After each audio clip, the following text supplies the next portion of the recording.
آپ کو یہ معلوم ہونا چاہیے کہ آج یہ جو دن ہے یہ کون سا دن ہے، کیونکہ آج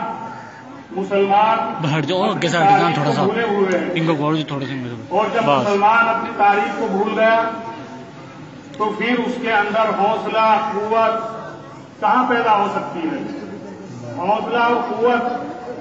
مسلمان کے اندر اسی وقت پیدا ہوگی جبکہ مسلمان کو اپنی تاریخ کا علم ہو۔ تو یہ جو دن ہے 15 اگست جس کو ہم کہتے ہیں، یہ یوم آزادی ہے، یعنی آزادی کا دن۔ اور آزادی کیسی، یہ بھی ہمیں معلوم ہونا چاہیے، کیونکہ یہاں اسلام کے سب سے بڑے دشمن جس کو آج ہم انگریز کے نام سے یاد کرتے ہیں، اس کی حکومت قائم ہوئی، اور اس کی حکومت آنے کے بعد سب سے پہلے انگریز کی جو نظر تھی وہ علماء کرام کے اوپر اور مدارس اسلامیہ کے اوپر تھی کہ اگر دنیا کے اندر دین کی بات پہنچنے کا سلسلہ اگر کوئی ہے تو مدارس اسلامیہ اور علماء کرام ہیں۔ سب سے پہلے ان کو یعنی مدارس کو یا علماء کرام کو ختم کیا جائے، اور پھر جو جاہل عوام ہیں ان کے اوپر قابو پانا تمہارے لیے آسان ہو جائے گا۔ تو یہاں ہندوستان کے اندر تقریباً 200 سال تک اس انگریز کی حکومت رہی کہ جس نے ہم کو آپس میں لڑا کر یعنی ہندو اور مسلمانوں کو آپس میں لڑا کر یہاں حکومت قائم کی، اور اپنا جو اس کا ایک ارادہ تھا اس کے اندر وہ کامیاب ہوتا ہوا چلا گیا۔ لیکن یاد رکھو کہ سب سے پہلے ان کے خلاف جو آواز اٹھانے والا شخص ہے یعنی انگریزوں کے خلاف جو سب سے پہلے اس ہندوستان کے اندر آواز اٹھائی وہ نواب سراج الدولہ جو بنگال کا رہنے والا ہے، اس نے 1756 میں 1756 عیسوی میں اس انگریز کے خلاف کہ جس کے ناپاک ارادوں سے یہ ہندوستان مسلمانوں کی جھولی سے نکلا اور اس ہندوستان کے اندر ہر ایک انسان غلامیت کی زندگی گزار رہا تھا، تو اس کے خلاف آواز اٹھانے والا سب سے پہلا جو شخص ہے وہ سراج الدولہ جو بنگال کا رہنے والا ہے وہ ہے۔ یہ 1756 کی بات ہے۔ اس کے بعد میں یہ سلسلہ چلتا رہا، انگریز کی عیاری اور مکاری صرف سب سے زیادہ جو تھی وہ مسلمانوں کی طرف تھی اس وقت، کیونکہ انہیں علم تھا کہ ہم نے ہندوستان کے اندر جو حکومت چھینی ہے، ہندوستان کے اندر جو ہم نے حکومت لی ہے وہ مسلمانوں سے لی ہے، اور جس سے کوئی چیز چھینی جائے گی تو وہ ظاہر سی بات ہے کہ وہ اس کا دشمن بنے گا۔ تو مسلمان کے اوپر سب سے زیادہ نگاہ اس انگریز کی تھی۔ اب اس کے بعد میں میسور کے اندر سلطان ٹیپو نام کا شخص پیدا ہوتا ہے 1756 سے بعد میں۔ تو پھر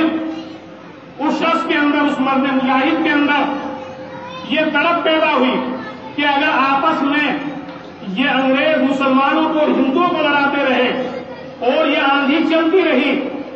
کہ آپس میں لڑتے رہے، کیونکہ ان کا ایک نعرہ تھا کہ آپس میں ان کو لڑاؤ اور ان کو آپس میں بھڑاؤ اور ان کے اوپر حکومت کرو، تو ان کے دل کے اندر سلطان ٹیپو کے دل کے اندر یہ جذبہ پیدا ہوا کہ اس ہندوستان کو انگریزوں کی غلامیت سے نکال کر اسی درجے پہ لانا چاہیے کہ جس درجے میں پہلے تھا۔ تو میرے محترم دوستوں اور بزرگوں، اب انگریز کے دماغ کے اندر سب سے بڑی آگ اور سب سے بڑی چٹان پتھر کی جو اس وقت ثابت ہوئی وہ سلطان ٹیپو ان کی نظروں میں تھا کہ کسی طریقے سے اگر یہ چٹان ختم ہو جائے تو پھر ہم اپنے ارادوں کے اندر کامیاب ہو سکتے ہیں۔ لیکن سلطان ٹیپو نے کہہ دیا تھا کہ 100 سالہ گیدڑ کی زندگی سے مجھ کو شیر کی ایک دن کی زندگی بہتر ہے، یعنی میں ان کے سامنے جھک نہیں سکتا۔ میں نے اپنے دل کے اندر جو ایک ارادہ لیا ہے، میں نے اپنے دل کے اندر جو ایک جذبہ لیا ہے غلامیت سے ان ہندوستان والوں کو نکالنے کا، وہ میں اس میں ہمت نہیں ہاروں گا اور کرتا رہوں گا۔ لیکن تقدیر کا لکھا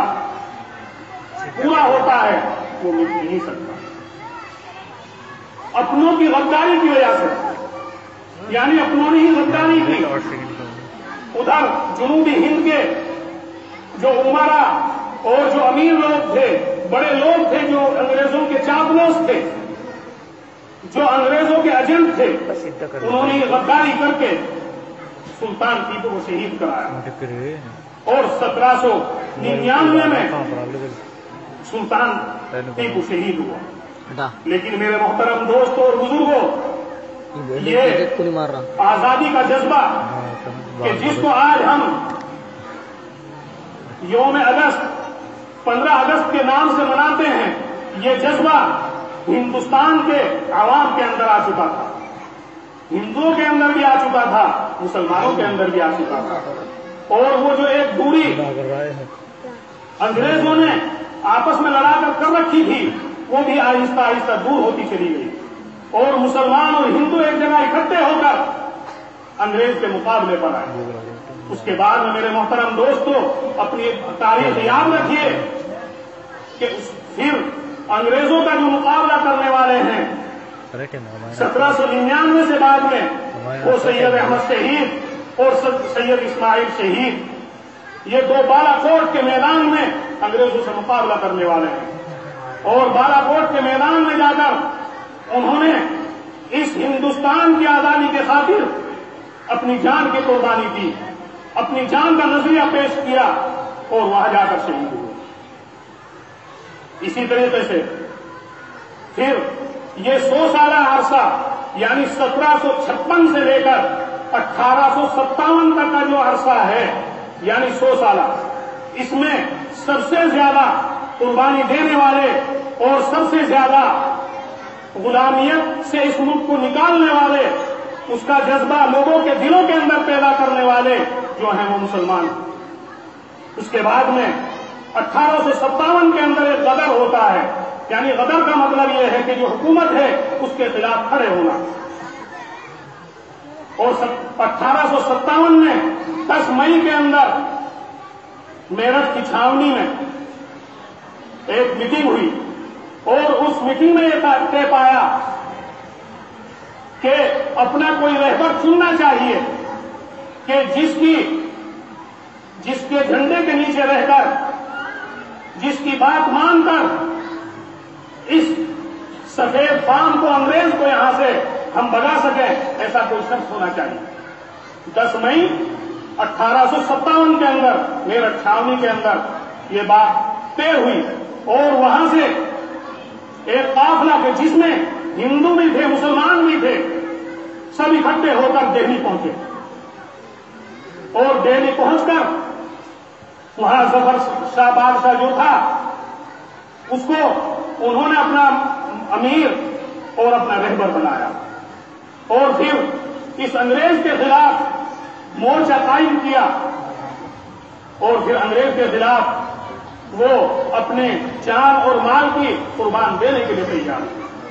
لیکن میرے محترم دوستوں اور بزرگوں، وہ ظفر شاہ بادشاہ کہ جس کی نگرانی میں یہ قافلہ پہنچا، انگریز کو جب اس کا علم ہوا کہ اس طریقے سے ایک محاذ اور ایک جنگی قافلہ تمہارے خلاف کھڑا ہو چکا ہے، تو اب سب سے پہلے اس نے ظفر شاہ بادشاہ کو یہاں سے گرا وطن کیا اور یہاں سے اس کو برما پہنچایا، اور اخیر میں یہ ہوا کہ جو ان کے لڑکے تھے، صاحبزادے تھے، ان کے قتل کر کے ان کی گردنوں کو اڑا کر اور ان کے چہروں کو ایک پرات میں رکھ کر ظفر شاہ کے سامنے پیش کیا گیا۔ یعنی ان انگریزوں نے اس